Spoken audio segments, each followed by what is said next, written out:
Баршаңызға сәлем достар, каналыма қош келдіңіздер. Сіздермен бірге Анаргүл.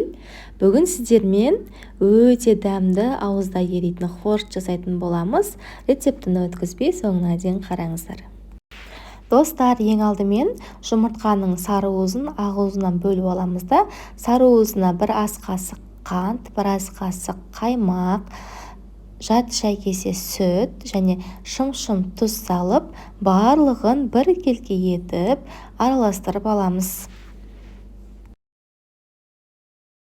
Жақсылап араластырып алғаннан соң, ұнымызды аз-аздан қоса отырып, жұмсақ қамыр илейміз. Біздің қамырымыз жұмсақ болуы тиіс, бірақ қолға жабыспайтындай өте керемет қамыр шығады.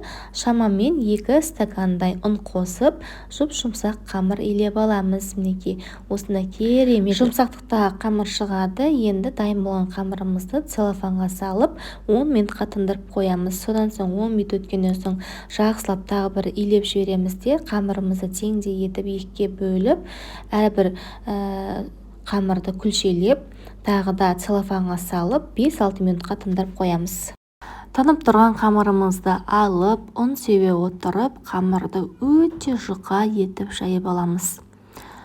Міндетті түрде ұн сеуе отырып, оқтаудың көмегімен кәдімгі еттің қамырын жайға секілді етіп, қамырды жұқалап жайып аламыз.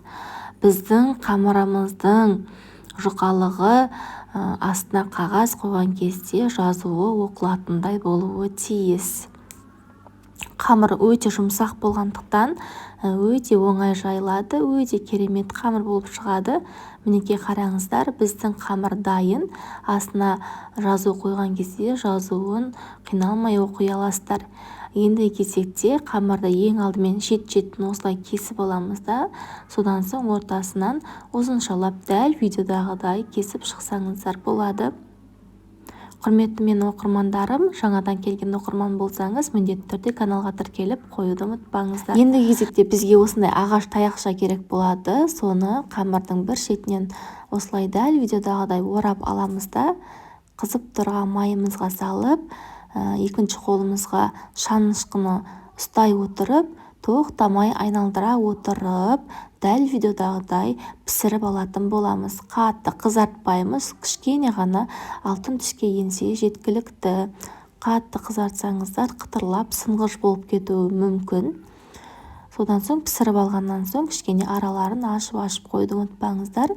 Хорсты қатты отта пісіруге болмайды, орташа отта немесе төмен отта асықпай пісіріп аласыздар. Май қатты қызып кетсе, хорстарыңыз күйіп кетуі мүмкін.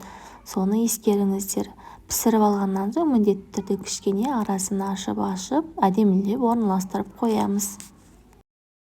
Мінекей достар, біздің хорстарымыз дайын, өте көп болып шығады. Бір қонақтық дастарханға жететіндей хорс болып шығады. Хорстарымызды пісіріп алғаннан соң дастарханға ұсынар алдында бетіне қантты ұнтақ сеуіп, әсемдеп дастарханға ұсына берсеңіздер болады. Ас болсын достар, өте керемет, ауызға салса еритіндей жұмсақ болып шығады. Міндетті түрде жасап көріңіздер, қытырлап дастарханыңыздың көркі болатынына сенімдімін.